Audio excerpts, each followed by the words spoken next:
नमस्कार, मैं हूं रंजीत झा और आप देख रहे हैं देश समाचार एक्सप्रेस। मोदी सरकार का बड़ा खेल फिर से बेनकाब हो गया है। अदालतों में चहेतों को सेट करने का नया कारनामा सामने आया है। मोदी सरकार के कानून मंत्रालय ने नियमों को ताक पर रखकर बिहार के बड़े नेता की बेटियों को सीधे सुप्रीम कोर्ट में जगह दी है। वहीं एक अन्य मामले में जज के नाक के नीचे कोर्ट अकाउंट में सेंधमारी की भी खबर वायरल हो गई है। इसके अलावा बीजेपी ने बिहार में तो अलग लेवल की जो सेटिंग कराई है वह भी देश भर में चर्चा का विषय बना हुआ है। बात बात पर विपक्षी शासित राज्यों में ईडी सीबीआई के जरिए सीएम तक के गिरेबान पकड़ लेने वाली ये केंद्र सरकार शर्म से मुंह भी छिपाना नहीं चाहती है। ये खबरें सिर्फ घटनाएं नहीं बल्कि सिस्टम की सड़ांध को दिखाती हैं। तो चलिए इनकी परतें खोलते हैं और सच से रूबरू कराते हैं। पहली खबर, जरा आप अपने स्क्रीन पर यह अधिसूचना देखिए। इसमें साफ लिखा है कि राष्ट्रपति ने बहुत खुशी खुशी 2 एडवोकेट की नियुक्ति केंद्र सरकार के लिए सुप्रीम कोर्ट में की है। दिखने में यह सामान्य नियुक्तियां लग रही होंगी, लेकिन अब इसमें 2 नाम जो हैं उसे देखिए, आध्या झा और सत्या झा। ये दोनों बेटियां किसी और की नहीं बल्कि सीएम नीतीश के खासम खास और उनकी पार्टी जदयू के राष्ट्रीय अध्यक्ष संजय झा की हैं।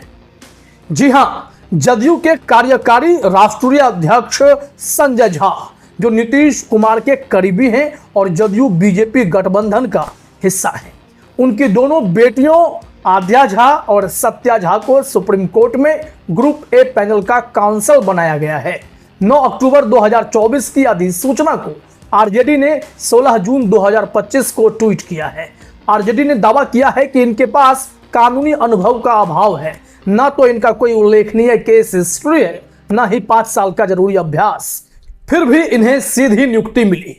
आरजेडी का सवाल है, क्या दलित, पिछड़े या अति पिछड़े वर्ग के बच्चों को ऐसा मौका मिला है? आइए जरा आंकड़ों और विश्लेषण से इसकी पड़ताल भी करते हैं कि खेल कैसा है।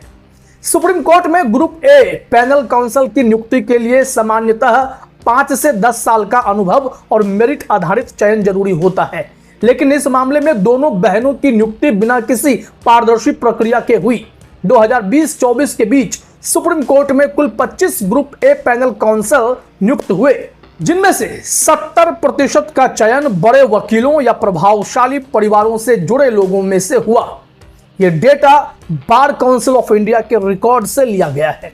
दलित और पिछड़े वर्ग से आए सिर्फ 3% वकीलों को ही ऐसी नियुक्ति मिली, जो साफ तौर पर असमानता दर्शाता है। अब जरा इसका दूसरा पहलू भी देखिए। विपक्षी शासित राज्यों में जब ऐसी नियुक्तियां होती हैं, छोटी छोटी नियुक्तियां भी होती हैं, तो केंद्र की जांच एजेंसियां तुरंत एक्शन के लिए पहुंच जाती हैं।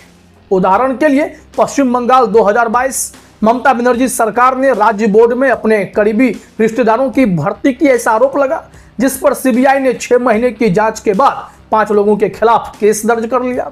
राजस्थान 2023 गहलोत सरकार की ओर से की गई कुछ भर्तियों पर ईडी ने मनी लॉन्ड्रिंग का केस दर्ज किया, जिसमें 2 आईएएस अफसरों को नोटिस दिया गया।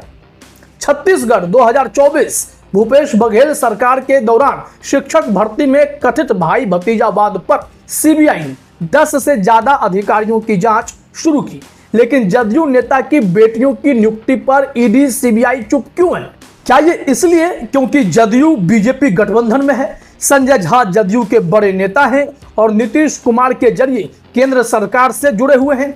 सवाल उठता है कि क्या यह नियुक्ति केंद्र का उपकृत करने का तरीका है? अगर कोई अन्य पार्टी ऐसा करे तो तुरंत अवैध नियुक्ति का केस दर्ज हो जाता है। यह दोहरा मापदंड क्यों? जदयू पर जस्ट फॉर अपर कास्ट होने का आरोप लगा है और शरद यादव की समाजवादी सोच को नीतीश कुमार ने सामंती ठेकेदारी में बदल दिया। यह नियुक्ति साबित करती है कि सिस्टम में मेरिट से ज्यादा रसूख चलता है। आरजेडी ने सुप्रीम कोर्ट में चुनौती देने की बात कही है, लेकिन क्या सिस्टम अपने खिलाफ फैसला देगा? जनता को सोचना होगा कि यह भाई भतीजावाद कब तक चलेगा।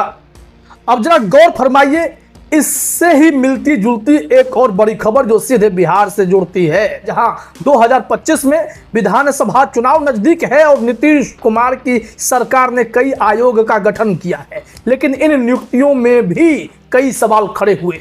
तेजस्वी यादव ने इन्हें भाई भतीजावाद का चरम बताया है।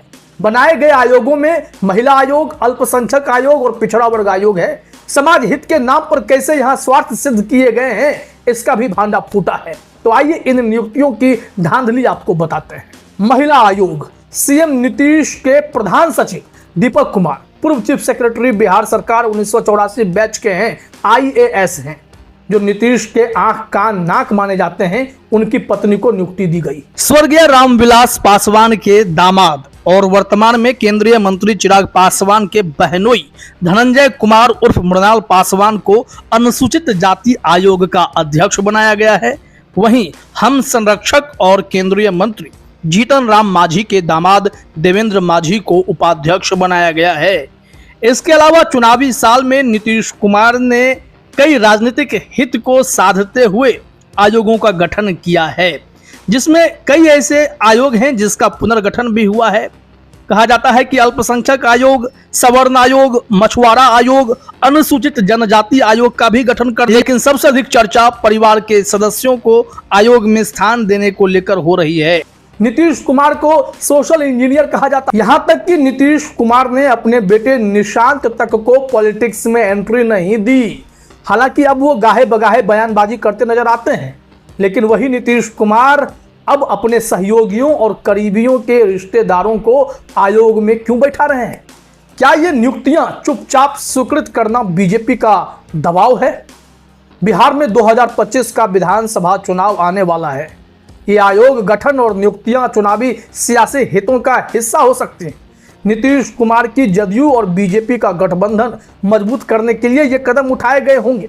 बीजेपी जो 2024 लोकसभा चुनाव में जदयू को 16 सीटें देकर गठबंधन में बनी रही, अब नीतीश को अपने प्रभाव में लाने की कोशिश कर रही हैं। इन नियुक्तियों से सहयोगी दलों लोजपा, हम और अन्य को खुश करने की रणनीति साफ दिखती, ताकि वोट बैंक बटे नहीं। क्या ये बीजेपी का नीतीश को हाईजैक करने का प्लान है? सीएम नीतीश का बेटे को राजनीति से दूर रखना, उनकी छवि को साफ रखने की कोशिश थी, लेकिन अब रिश्तेदारों की नियुक्ति से परिवारवाद का आरोप उन पर भी लग रहा है। क्या बीजेपी ने उन्हें मजबूर किया या ये उनकी अपनी रणनीति है? अगर बीजेपी का दबाव है तो ये गठबंधन की कमजोरी दिखाता है।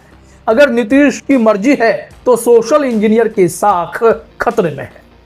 परिवारवाद पर ज्ञान देने वाले प्रधानमंत्री नरेंद्र मोदी इस पर क्या जवाब देंगे? बीजेपी ने राहुल गांधी और अन्य नेताओं पर परिवारवाद के आरोप लगाए, लेकिन अब अपने सहयोगी की इन नियुक्तियों पर चुप्पी क्यों? क्या ये दोहरा मापदंड नहीं है? जनता इन सवालों का जवाब चाहती, खासकर जब चुनाव नजदीक हैं। तेजस्वी यादव का कहना है कि ये नियुक्तियां मेरिट नहीं बल्कि सत्ता के रिश्तों का नतीजा है। सीएम नीतीश के प्रधान सचिव दीपक कुमार को सुपर सीएम कहा जाता है। उन्होंने अपनी पत्नी को भी आयोग में सेट किया है। अब इससे साफ है कि कंट्रोल किसके पास है। क्या बिहार में योग्य लोग नहीं हैं? ये वही नीतीश हैं जिन्होंने पिछड़े के हक की बात की, लेकिन आज वही वंचित हैं। ये नियुक्तियां सिर्फ भाई भतीजावाद नहीं बल्कि चुनावी साजिश का भी हिस्सा हो सकती है। नीतीश कुमार की चुप्पी और बीजेपी का समर्थन साफ करता है कि सत्ता का खेल मेरिट से नहीं, रिश्तों और रणनीति से चल रहा है। बिहार की जनता को तय करना है कि वो इस सिस्टम को स्वीकार करेगी या बदलाव की मांग करेगी। लेकिन इन दोनों खबर के बीच अब कोर्ट को भी यहां लूटा जा रहा है, खबर आप जानेंगे। तीसरी खबर बेहद गंभीर है। दैनिक भास्कर की रिपोर्ट के मुताबिक जज के नाक के नीचे क्राइम हो गया है। जिला कोर्ट के बैंक खाते से 64 लाख रुपए गायब हो गए। ये साइबर क्राइम की एक बड़ी साजिश है। जांच में पता चला कि कोर्ट के बैंक अकाउंट का ऑपरेशन जजों और कोर्ट के रजिस्ट्रार के नियंत्रण में होता है, लेकिन पैसे निकालने का अधिकार मुख्य रूप से कोर्ट के खाता धारक, रजिस्ट्रार या वरिष्ठ अधिकारी के पास होता है। इस मामले में हैकर्स ने कोर्ट से जुड़े एक अधिकारी के मोबाइल नंबर को टारगेट किया, सिम कार्ड को बदलवाया और फिर ऑनलाइन ट्रांजैक्शन के जरिए पैसा उड़ा लिया। पुलिस ने बताया कि गुजरात के एक पिता पुत्र पर शक है, जिनके खिलाफ केस दर्ज कर जांच शुरू की गई है। ये पिता पुत्र फर्जी आईडी और तकनीकी साधनों का इस्तेमाल कर रहे थे। साइबर क्राइम एक्सपर्ट्स कहते हैं कि कोर्ट जैसे संवेदनशील संस्थानों के खातों की सुरक्षा में लापरवाही घातक है। बिहार में भी साइबर क्राइम बढ़ रहा है, लेकिन क्या सरकार जागेगी? यह घटना सिस्टम की कमजोरी और भ्रष्टाचार का आईना। जरा समझिए कि कहीं कोई मिलीभगत तो नहीं थी, इसकी पड़ताल भी होनी चाहिए। तो ये तीनों खबरें सिस्टम की सच्चाई बताती हैं। संजय झा की बेटियों की नियुक्ति और जिला कोर्ट का 64 लाख गायब हो जाना और बिहार के आयोगों में रिश्तेदारों की भर्ती, ये सब भ्रष्टाचार और भाई भतीजावाद की कहानी है। केंद्र सरकार जदयू को उपकृत करती है, लेकिन दूसरों पर ईडी सीबीआई चला देती है। ये दोहरा मापदंड कब तक? बदलाव की उम्मीद जनता के हाथ है। सुप्रीम कोर्ट, सरकार और हम सबको जवाब देना होगा। अपने विचार आप कमेंट में साझा करें। इस वीडियो को शेयर करें अगर पसंद आए तो। लोगों के बीच जागरूकता आप भी फैलाएं।